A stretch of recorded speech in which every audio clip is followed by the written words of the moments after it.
বিদেশি মম ভার্সেস বাঙালি মা। বেটু ওয়েক আপ, অনেক লেট হয়ে গেছে, তোমাকে স্কুলে যেতে হবে না? তাড়াতাড়ি ওঠো বেবি, মাই বেটু। জানোয়ারটা এখনো ঘুম থেকে ওঠেনি। দাঁড়া, তোর মুখে আমি জল ঢেলে দেবো আজকে। ঘুম তোর বার করছি আমি।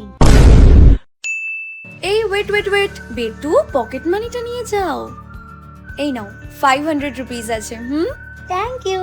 By bye. ও মা, আসলাম। হ্যাঁ যা, সাবধানে যাস। ও মা, কিছু টাকা দাও না মা। টাকা এনে এই 2 টাকা দিয়ে লজেন্স খেয়ে নিস, যা। মাম্মা, একটা কথা বলার ছিল। হ্যাঁ বলো। Mamma, I think I am in love. হ্যাঁ, তাহলে তো একদিন তার সাথে মিট করতে হচ্ছে। তাড়াতাড়ি তাকে ডাকো আমাদের বাড়িতে। ও মাম্মাম, থ্যাংক ইউ। লাভ ইউ বেটা। ও মা, মা শোনো না। এসেছেন আমার মহারানী, বল কি আছে? আমার অনেক কাজ আছে। ও মা, আমার না একটা ছেলেকে খুব পছন্দ। কাকে পছন্দ? ওই যে রাহুল আছে না, আমার সাথে টিউশন করে। ওকে, আচ্ছা, খুব ভালো ছেলে মা। জানোয়ার মেয়ে, তোকে টিউশন পড়তে পাঠিয়েছি না প্রেম করতে? আজ তোকে শেষ করে দেবো আমি।